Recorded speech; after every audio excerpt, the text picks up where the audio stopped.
에서는 예수님을 증거하는 하나님의 나라와 복음을 전하는 증인으로 살아가는 것이 어떤 것인지, 예언하신 말씀대로 어떻게 성취되어 가고 있는지 이 사도행전을 통해 우리에게 말씀하고 계십니다. 내 증인이 되리라 하신 그 말씀이 어떻게 성취되고 있는지 그 첫 번째 단계인 예루살렘에서 증인이 되고 있는 제자들의 모습을 지금 사도행전은 기록하고 있습니다. 제자의 대표적인 사람 베드로를 통해서 예수님을 죽이기로 결정하고 그것을 시행했던 산헤드린 공의회 앞에서 지금 복음을 전하고 있습니다. 제한된 시간이죠. 그렇죠. 그리고 모인 무리들에게 어떻게 해야 할까, 가장 중요하고 핵심적인 내용을 전해야 하는 그런 상황일 겁니다. 또 이렇게 만날 수 있거나 반복할 수 없을 테니까. 그러니까 지금 베드로를 통해 하나님이 복음을 전하게 하시는 이것은 우리들이 앞으로 복음을 전하는 삶을 살아감에 있어서도 굉장히 중요한 핵심적인 내용들을 담고 있다. 이렇게 바라보면 되겠습니다. 무엇을 전하고 있는 것인가 지금? 우리도 앞으로 증인으로 살아가게 된다면 복음을 전한다 할 때 그 핵심은 무엇이어야 할까에 대해 한 번 더 살펴봄이 필요하죠. 신앙생활, 이걸 풀어서 써보면 어떻게 됩니까?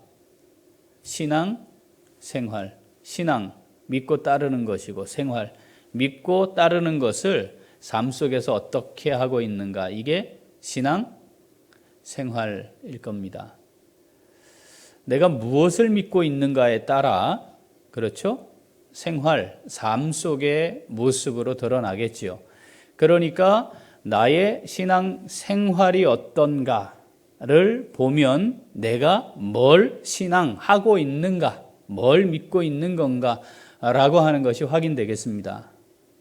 그러니까 나의 생활의 모습을 통해 내가 뭘 믿고 있는지를 볼 수 있고, 그래서 내가 지금 정말 뭘 믿고 있는지, 내가 믿고 있다는 것을 고백하는 걸 신앙 고백이라 하는데, 나는 정말 무엇을 믿고 따릅니다라고 고백하고 있는지 살피는 것이 필요합니다. 그래야 내가 복음을 따라, 믿음을 따라, 하나님의 말씀을 따라 살고 있구나, 이렇게 확인이 되는 거죠. 그러니까 뭘 믿고 있는 겁니까, 우리가? 그렇게 할 때 아주 중요한 줄기가 있어요. 뭘 믿고 있죠? 뭘 믿는 거죠? 예수님을 믿는 거잖아요. 그럼 예수님을 믿습니다라고 할 때 짧게 또는 핵심적으로 요것만큼은 반드시 확인되어야 한다. 이것만큼은 분명히 포함되어 있어야 한다. 이 고백 중에 하는 게 있는 거죠. 베드로를 통해 하나님이 지금 두 번째 말씀을 전하게 하셨잖아요. 선포하게 하셨잖아요. 그 내용을 보면 우리가 확인이 가능하겠죠. 우리 한번 사도행전 2장의 첫 번째 오순절의 복음을 전했던 것 있죠. 한번 같이 읽어보겠습니다. 사도행전 2장 23절. 그가 하나님께서 정하신 뜻과 미리 하신 대로 내준 바 되었거늘 너희가 법 없는 자들의 손을 빌려 못 박아 죽였으나. 예수님이 어떻게 됐다고요? 십자가에 못 박혀 죽었다. 2장 32절 33절. 이 예수를 하나님이 살리신지라 우리가 다 이 일의 증인이로다. 하나님이 오른손에서 예수를 높이심에 그가 약속하신 성령을 아버지께 받아서 너희가 보고 듣는 이것을 부어 주셨느니라. 그 예수님을 다시 살리셨고 오른손으로 예수님을 어떻게 높이셨다. 그렇죠? 사도행전 3장 15절. 생명의 주를 죽였도다. 그러나 하나님이 죽은 자 가운데서 그를 살리셨으니 우리가 이 일의 증인이라. 이 두 번의 말씀 선포를 통해 하나님의 나라와 복음을 전하는 증인이 뭘 전해야 되는 것이냐? 예수님의 죽으심, 십자가의 죽으심, 다시 살아나심, 하늘에 올리심 이거예요. 그러니까 예수님의 속죄, 죽음, 부활, 승천, 예수님을 전한다, 신앙, 고백한다는 건 이 예수님을 내가 믿습니다. 전하고 믿는 것의 핵심이 요건데 여기에 한 가지 더 빠지지 말아야 할 게 있습니다. 자, 그게 오늘 본문에 나온 거예요. 20절 같이 한번 읽어봅니다. 또 주께서 너희를 위하여 예정하신 그리스도 곧 예수를 보내시리니. 자, 주님께서 오셨습니다. 십자가에 달려 나를 대신해 죽으셨습니다. 3일 만에 부활하셨습니다. 승천하셔서 하나님의 올리심을 따라 지금 보좌 우편에 계십니다. 그리고 다시 오실 겁니다. 자, 요게 예수님에 대한 신앙, 우리가 믿는 것의 핵심이고 복음을 전한다라고 이야기할 때도 이것이 반드시 포함되어 있어야 해요. 자, 그런데 상대적으로 좀 덜 다루게 되는 부분이 오늘 우리가 살피게 될 이 부분이에요. 다시 오실 것이다. 주님이 다시 오실 것이다. 초대교회 예루살렘의 성령의 충만함을 경험했던 그 성도들이 가지고 있던 가장 확실한 삶 속에서의 신앙 고백은 예수님이 다시 오실 것이다 였거든요. 그들의 삶을 신앙 생활로 이끌어가는 데 있어 가장 확실했던 동력은 주님이 곧 오실 것이다 였어요. 그래서 그 당시에 그 성도들이 가지고 있던 신앙 생활을 다른 말로 표현할 때 종말 신앙 이렇게까지 표현을 합니다. 주님이 곧 오신다. 심지어는 주님이 말씀하셨던 것을 문자적으로 그대로 받아들여서 이 세대가 가기 전에 인자의 임함을 다시 볼 것이다를 내가 죽기 전에 주님이 오실 것이다. 곧 오실 것이다. 이렇게 이해를 했습니다. 그래서 그들은 주님이 오시면 나는 어떤 모습으로 주님을 맞이해야 할까? 이것이 가장 중요한 신앙생활의 중심이었습니다. 자, 두 번째 이 솔로몬 행각에서의 말씀에 있어 쭉 유대인들이 가지고 있던 그들이 했던 죄에 대해 지적을 하고 19절에서 그렇게 말씀하잖아요. 회개하고 돌이켜 죄 없이 함을 받아라. 너희들이 죄를 범했기 때문에 죄인이기 때문에 당연히 회개하고 돌이켜서 죄 없이 함을 받아야 되지요. 그런데 그 말씀에 지금 이어진 말씀이 이거라는 거죠. 그런데 왜 이것이 지금 당장 시급하냐 하면, 왜 그러냐 하면 주님께서 다시 오실 것이기 때문이다. 이렇게 지금 하나님께서 베드로를 통해 복음을 전하고 있죠. 이 복음은 지금 우리에게도 동일합니다. 우리에게도 동일하게 선포되는 복음입니다. 주님이 곧 오실 겁니다. 주님이 곧 오실 겁니다. 우리가 이걸 놓치면 신앙과 생활이 분리되는 경험을 종종 하게 돼요.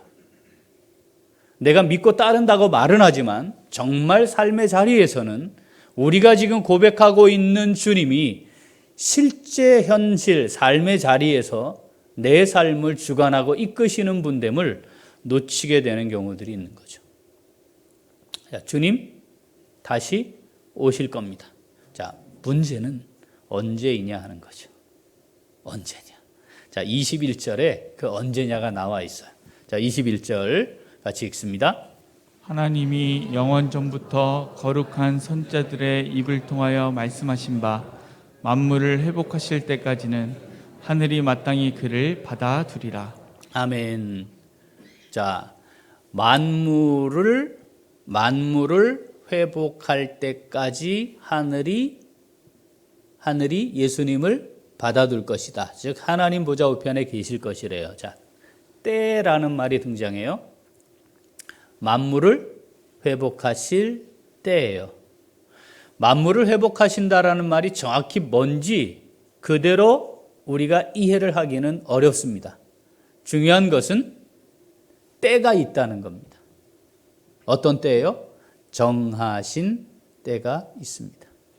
그러니까 예수님이 다시 오실 것인데 정하신 때가 있습니다. 언제일까요? 적어도 오늘은 아닌 것 같습니다. 그래서 우리에게 늘 뭐가 있어요? 여유가 있어요. 만약 오늘 주님이 저녁에 오실 거라면 우리는 오늘을 어떻게 살까요? 그런데 적어도 우리에게 매일 이런 마음이 있는 거죠. 적어도 오늘 오실 것 같지는 않다. 왜냐하면 오늘 오시려면 앞에 전제가 되어야 하는, 충족되어야 하는 징조들이 있거든요. 적어도 그건 아닐 거니까 이런 안도감이 있어요. 이 안도감이 주님이 오늘 오실 때에 아직 준비가 내가 덜 된 것 같은데 더 준비할 시간이 주어졌다. 이렇게 이해를 하면 좋겠는데 그래서 조금 나태해지는 경향도 있어요. 자, 보니까 이렇게 기록해요. 영원전부터 거룩한 선지자들의 입을 통하여 말씀하셨대요. 이게 좀 안 맞잖아요. 그죠? 선지자들은 구약의 제한된 시간 속에 들어와 있는데 이 선지자들이 말을 한 건 영원 전부터 있는 거였다는 거죠. 예수님에 대한 예언은 시대를 초월한 영원 전에 시작해서 영원까지 이르는 하나님의 계획 속에 있는 겁니다. 그러니까 선지자들은 비록 3차원 우리의 역사 속에 들어와 구약이라는 시기를 지나고 있지만 그들이 전한 것은 이미 뭐였다? 영원 전부터 있던 것에 대한 말씀이었다는 겁니다. 여러분, 구약은 예수님이 이 땅에 오시기 전이잖아요. 그러면 구약에는 뭐에 대해 예언이 집중되어 있어야 합니까? 예수님이 오실 것에 대해 집중되어 있어야 하죠. 실제로 이스라엘 백성들은 그렇게 이해했어요.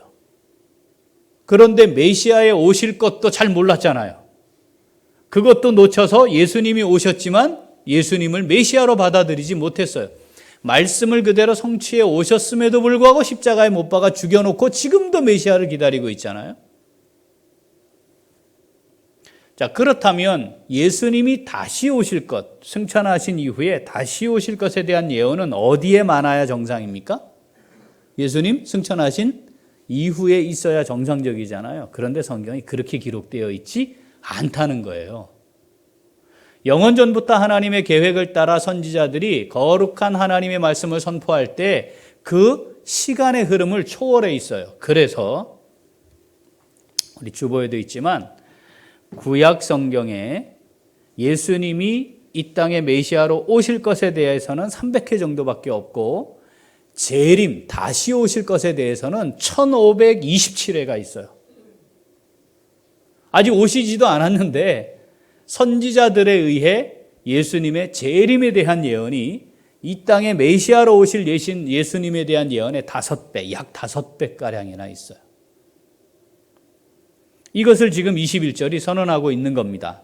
자, 영원전부터 거룩한 선지자들의 입을 통하여 말씀하신 바 만물을 회복하실 때예요. 지금까지 인류 역사에 존재하는 이단들 중에 가장 많은 분파가 존재하는 분야가 종말 예수님의 다시 오심에 관련되어 있습니다. 대한민국에도요 70여 개가 존재한대요. 이 종말론과 관계돼서 성경과 다른 이야기를 하는 이단들. 예수님의 다시 오심에 대해 정확하게 이해하지 못하면 우리의 신앙생활이 다른 데는 다 문제가 없다가도 이 부분에 걸려 넘어지게 돼요. 대한민국이 이것 때문에 아주 심각한 위기를 한번 맞이했었습니다. 기억나시죠? 다미선교회 연일 방송까지 됐던 상황. 그때의 교회를 이탈했던 성도들의 수가 적지 않았어요. 자, 그래서 다시 오실 주님에 대해 정확하게 5개만 우리가 딱 이해를 하면 이 주님의 다시 오심에 대한 기준을 딱 세울 수 있습니다. 자, 5개. 한번 살펴보죠. 자, 첫 번째 같이 읽을까요? 첫째, 재림은 역사적 완성이자 끝입니다. 재림은 뭐라고요? 완성이자 끝이에요. 그러니까 재림 이후에 뭐가 있다 하는 건 다 틀린 거예요. 재림으로 끝나요. 이해하셨죠? 재림 후에 뭘 얘기하는 건 무조건 다 틀린 거예요. 끝이에요. 끝. 자, 둘째, 재림의 시기는 아무도 알 수 없습니다. 누가 알았다 하면 그건 무조건 틀린 겁니다. 심지어 누구도 몰라요? 아들도 모르고 그랬잖아요. 그죠? 아들도 모르고 예수님도 모르는데 왜 자꾸 알고 싶어요? 알려주지도 않으세요. 아시겠죠? 이때쯤인가 보다 요건 1.8단쯤 되니까 2단으로 정지하기는 좀 어려운데 그날입니다. 또는 그때입니다. 이제 옵니다. 이렇게 얘기하면 그건 무조건 성경과 다른 겁니다. 알 수 없어요. 그 말은 알려고 하지 말아라. 그건 너희들에게 속한 게 아니다. 이런 겁니다. 자, 세 번째. 셋째, 재림은 가시적이며 우주적입니다. 자, 예수님의 재림은 모든 민족이 산자와 죽은 자가 다 보는 겁니다. 그러니까 어디에 오신데 거기 가야 해. 이건 틀렸어요. 어디 모여 있어야 해. 그러면 무조건 틀렸어요. 언제라고 정하지는 않지만 예수님이 거기에 오실 거기 때문에 우리가 거기에 모여서 예수님의 재림을 준비하자. 때를 안 정했으니까 살짝 피해갔지만 이단이에요. 성경과 달라요. 그렇죠? 네. 가시적이고 우주적이에요. 넷째, 재림과 심판은 동시 사건입니다. 자, 재림과 심판은 동시 사건입니다. 재림은 하셨는데 심판이 미루어졌다든지 재림 이후에 어느 시점에 심판이 일어난다든지 이건 다 틀렸습니다. 자, 재림이 역사의 시작과 끝이고 그래서 심판도 동시에 이루어집니다.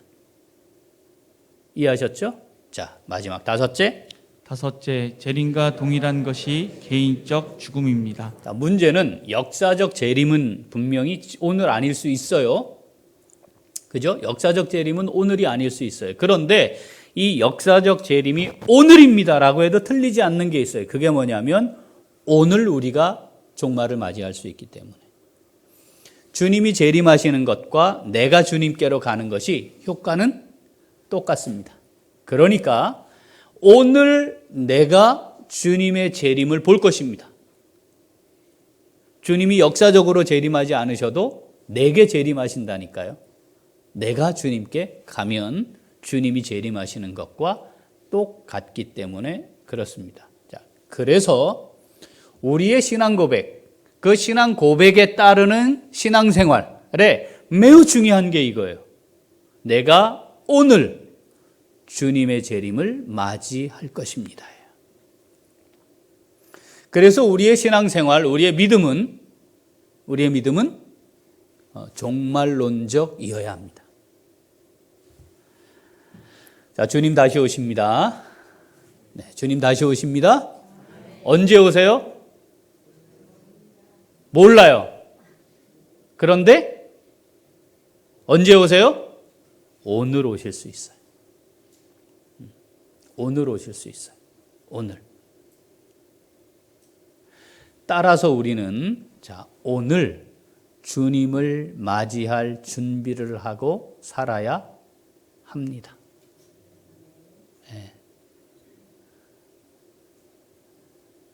내 삶의 주권이 내게 있는 게 아닙니다. 그리고 우리는 내일을 알 수 없고 내일을 자랑하는 것이 얼마나 어리석은 것인가를 잘 아는 사람들입니다. 그러므로 오늘 밤 주님 앞에 내가 설 것입니다. 이것이 분명한 고백이 될 때 신앙 고백을 제대로 하는 것이고 그 고백이 분명해야 신앙 생활을 제대로 할 수 있습니다. 주님 오늘 오실 수 있음을, 그리고 우리는 매일 주님을 맞이해야 하는 그 준비를 하며 사는 멋진 신앙생활 함께 누릴 수 있기를 소원합니다. 자, 그렇다면 이 말씀 우리에게 주셨어요. 오늘 사도행전을 통해서 어떻게 해야 할까? 우리 함께 하나님 음성 듣고자 합니다. 자, 주님 다시 오심을 믿는 성도들의 삶 어떠해야 할까요? 주님 오심을 소망하며 영광스러운 상을 얻기 위해 오늘을 살아갑니다. 한 번 더. 주님 오심을 소망하며 영광스러운 상을 얻기 위해 오늘을 살아갑니다. 주님 오심을 소망하며. 자, 영광스러운 상을 얻기 위해 오늘을 살아갑니다. 주님 오시는 것, 그건 믿어요. 분명해요. 그죠? 그리고 내가 주님 오심을 준비하며 살아야 합니다. 여기에도 우리가 아멘이 돼요. 그런데 주님 오시는 것을 소망한다. 요건 좀 다른 차원인 것 같아요. 오시기는 오시되 빨리 안 오셨으면 좋겠는 마음이 우리에게 있지 않나요? 여러분 어떻습니까? 동원 형제는 아니라는데 빨리 오시면 좋겠지 그럼? 네? 네, 좋아. 빨리 오시면 좋겠잖아요? 여러분 그래요 진짜로? 주님 오시는 것이 기대되고 막 바람이 있고 좀 빨리 오셨으면 좋겠다. 이런 게 우리에게 있느냐 하는 거죠. 아멘. 주 예수여 오시옵소서. 그런데 지금 말고요. 이게 뒤에 따라 붙는 건 아닌가? 아멘. 주 예수여 오시옵소서. 그런데요. 한 10년쯤 지나서 오시면 안 될까요? 지금은 말고요가 따라 붙는 건 아닌가?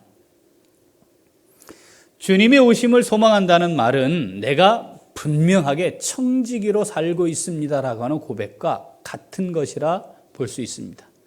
내가 청지기로서의 삶을 살고 있다면 아멘 주 예수여 오시옵소서 이 고백이 될 것 같은데 내가 청지기가 아닌 주인으로 살고 있다면 아멘 주 예수여 오시옵소서까지는 해놓고 근데 조금 기다려주세요가 되는 것이 아닐까.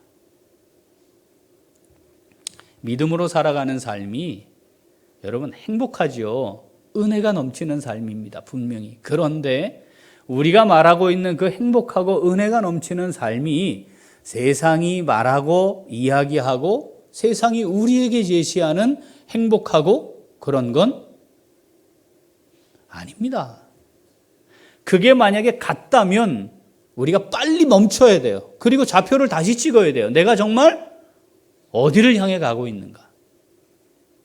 나를 부인하고 십자가를 지는 삶이 세상이 말하는 것과 같을 수가 없잖아요. 근데 우리의 시작이 그건데요. 시작이. 나를 부인하는 것에서 시작해야 되고 우리가 가는 길이 십자가를 지고 가는 거래요. 청지기로 산다는 건 그런 겁니다. 주인이 내게 맡겨주신 사명이 뭔가를 알고 그 사명을 따라가는 거잖아요. 그게 청지기의 삶이란 말이죠. 내게 맡기신 책임 감당해야 할 사명이 뭔가를 아는 거죠. 그래서 가다 보니까 이게 좁은 길이래. 가다 보니까요, 사람들이 또 별로 없어요. 오히려 우르르 몰려가는 쪽이 훨씬 더 현실적으로 더 나아 보이기도 해요. 여러분, 이 길을 걸어가면요, 주님 빨리 오셨으면 좋겠어요. 아멘. 주 예수여 오시옵소서. 이 고백이 담고 있는 심정, 하나님을 향한 마음의 중심이 뭘까? 우리가 믿음을 지키며 살아가는 것이 참 복되고 은혜가 넘치고 하나님의 도우심도 경험하고 인도하심도 경험하고 예비하심도 경험하면서 또 풍성함을 누리는 건 분명해요. 그런데 중요한 건 고단합니다.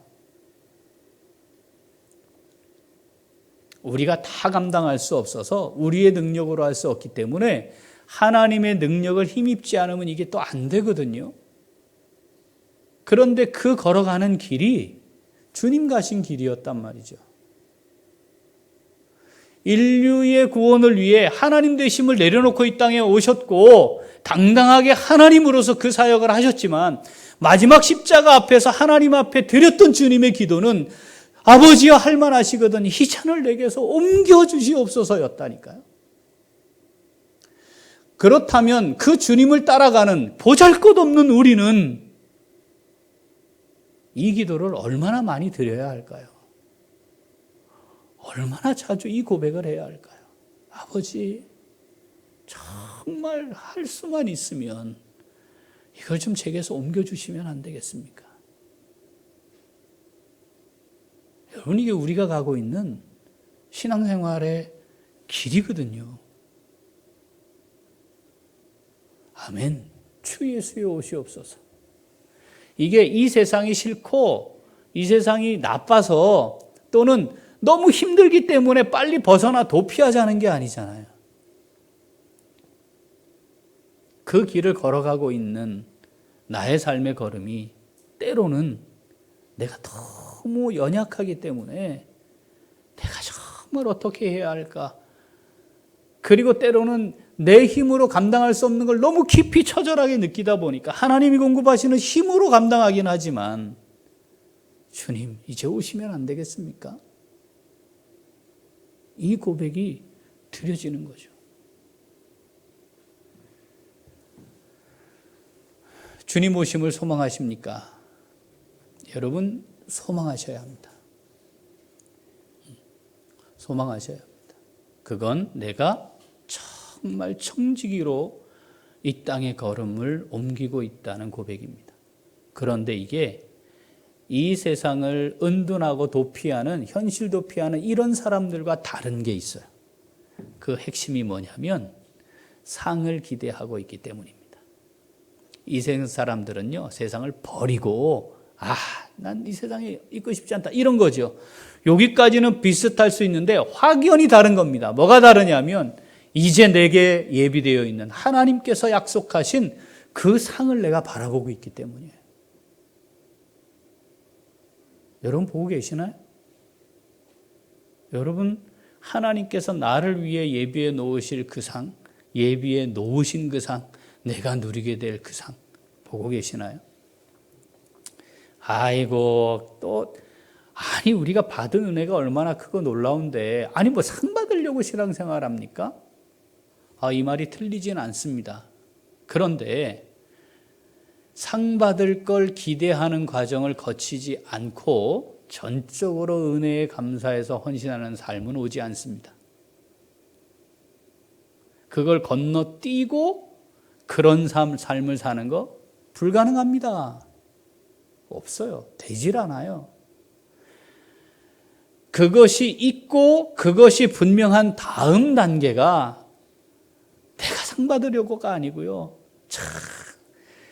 정말 나를 보면 볼수록 하나님의 은혜가 아니며 긍휼하심이 아니며 살아갈 수 없는, 존재할 수 없는, 지금 당장 심판받아야 할 자입니다. 그런데 제가 어디 감히 하나님 앞에 뭘 상을 기대하겠습니까? 이렇게 제가 쓰임 받는 것만으로도 너무 감사한데 여기까지 가는 거지. 그러니까 지금 우리가 뭘 점검을 해야 되느냐? 내가 하나님께서 나를 위해 예비해 놓으신 상, 약속하신 그 상 기대하고 바라보았는가? 아니 지금 그거 바라보고 있는가? 이게 확인이 되어야 그 다음 단계로 가는 겁니다. 그 다음 단계로 주님 앞에 서는 날까지 안 될 사람들이 많아요. 그런데 어디서 주워 들은 건 있어가지고 말은 또 그렇게 해, 말은. 그래야 뭐가 굉장히 자기가 영적으로 좀 수준에 이른 것처럼 착각하는 거지. 삶을 보고 아는 거예요. 여러분 상을 받으실 만합니까? 상 많이 준비해 놓으셨나요? 틀림없어요. 오늘 주님 앞에 서면 상이 있을 것인데 많이 좀 쌓아 놓으셨어요? 어떻게 하면 상을 받습니까? 하나님은 우리에게 위대한 하나님의 사람들을 통해 또는 말씀을 통해 이것을 계속 우리에게 말씀하고 계세요. 그런데 제가 한 37년쯤 이렇게 사역자로 생활하다 보니까 아이고 그거 다 상 받으려고 하나, 그거를 다 은혜 감사해서 감격함으로 그걸 이렇게 그렇게 하는 거지. 이런 사람들 중에 한 100명 중에 99.9명은 똑바로 안 하는 사람들이야. 헌금하자 그러면, 섬기자 하면, 봉사하자 하면 쏙 빠지고, 이런 사람들이 주로 그런 얘기를 해요. 정말 헌신하는 사람들은 그런 얘기 안 하거든요. 상이 있어요. 여러분, 상 보고 가셔야 해요. 네? 상을 받으셔야지, 상을. 기왕에 우리가 지금 신앙생활을 하고 있으면 하나님이 주실 상 받아야지. 이 세상에서 줄 상을 위해서는 얼마나 많은 것들을 투자하고 신경 쓰고 노력합니까? 좋은 성적을 거두고 좋은 대학을 가고 좋은 직장을 가는 거 다 상 받으려고 하는 거 아니에요? 월급 더 받으려고 하는 거 아닙니까? 안정된 돈을 얻고자. 그거 똑같은 원리거든요. 하나님이 우리를 위해 주실 상이 있다니까요. 그리고 성경은 계속 그걸 말씀합니다. 자, 이제 읽어볼 텐데, 자, 이 말씀이 우리에게 오늘 새로운 도전이 되면 좋겠습니다. 고린도전서 9장 24절. 운동장에서 다름질하는 자들이 다 달릴지라도 오직 상을 받는 사람은 한 사람인 줄을 너희가 알지 못하느냐. 너희도 상을 받도록 이와 같이 다름질하라. 아멘. 상 없이 달리는 사람 최선을 다해 달리지 않을 겁니다. 상을 기대하는 사람 죽을 힘을 다해 달립니다. 빌립보서 3장 14절. 표대를 향하여 그리스도 예수 안에서 하나님이 위에서 부르신 부름의 상을 위하여 달려가노라. 아멘. 여러분, 인생의 표대가 뭐예요? 인생의 표대가 뭐예요? 내가 세운 게 아니잖아요. 주님께 붙잡힌 바 된 거잖아요. 그렇죠? 근데 왜 우리를 하나님 붙잡았다고요? 상 주려고. 그거 부름의 상 잡으려고 달려가는 거죠. 디모데후서 4장 7절 8절. 나는 선한 싸움을 싸우고 나의 달려갈 길을 마치고 믿음을 지켰으니 이제 후로는 나를 위하여 의의 면류관이 예비되었으므로 주 곧 의로우신 재판장이 그날에 내게 주실 것이며 내게만 아니라 주의 나타나심을 사모하는 모든 자에게 도니라. 아멘. 주의 나타나심을 사모하는 모든 자. 우리 주의 나타나심을 사모하는 모든 자이지요? 아멘. 주 예수의 오시옵소서 했으니까 여러분, 면류관 씁시다. 이 땅에서 쓰는 건 우리의 인생의 목표가 아니에요. 그건 하나님이 더 하실 건데 주님 앞에 섰을 때 써야죠. 주님 앞에 섰을 때. 자, 요한계시록 3장 11절. 내가 속히 오리니 네가 가진 것을 굳게 잡아 아무도 내 면류관을 빼앗지 못하게 하라. 아멘. 주님 오실 겁니다. 우리가 받을 영광스러운 면류관, 그거 뺏기지 마세요. 뺏기지 맙시다. 우리 그거 잘 하나님 앞에서 영광스럽게 써야 하죠. 히브리서 11장 믿음장에는 이것을 아주 선명하게 전체 계속 말씀하시잖아요. 믿음에 대한 정의를 말씀하실 때도 그랬잖아요. 하나님을 믿음이 없이는 하나님 기쁘시게 할 수 없는데 하나님께 나아가는 사람은 두 가지를 믿어야 되는 거잖아요. 반드시 그가 계시다. 하나님 계세요. 두 번째, 자기를 찾는 자들에게 상 주시는 분이심을. 이거 안 믿는데 믿는다 거짓말이에요. 이거 건너뛰고 뭐 은혜로 그거 다 그냥 하는 거. 뭘 그걸 기대하고 하나. 그 몰라서 하는 얘기일 가능성이 높아요. 자, 11장 26절 읽어봅니다. 그리스도를 위하여 받는 수모를 애굽의 모든 보화보다 더 큰 재물로 여겼으니 이는 상 주심을 바라봄이라. 아멘. 주께서 너희를 위하여 예정하신 그리스도 곧 예수를 보내시리니. 아멘. 주 예수여 오시옵소서. 언제? 오늘. 그리고 저는 주님 오심을 소망합니다. 오늘 제가 주님 앞에 있게 될 것을 기대합니다. 왜? 주님 나를 위해 예비해 놓으신 영광스러운 그 상을 제가 지금 바라보고 있기 때문입니다. 하나님께서 베드로를 통해 선포하시는 이 말씀을 오늘 우리가 마음에 새기고 믿음으로 내 말씀이 되고 내 믿음이 되어야 이것을 따라 살아가는 신앙생활을 할 수 있습니다. 언제 주님 앞에 갈까요? 그게 주님 오시는 날입니다. 우리가 정하나요? 그렇지 않습니다. 오늘이 그날일 수 있습니다. 주님 오실 것을 소망하면서 주어진 하루를 청지기로서 주님 주실 상 기대하며 힘껏 달려갈 수 있는 우리 모두가 될 수 있기를 소원합니다. 네, 기도하겠습니다. 하나님 아버지,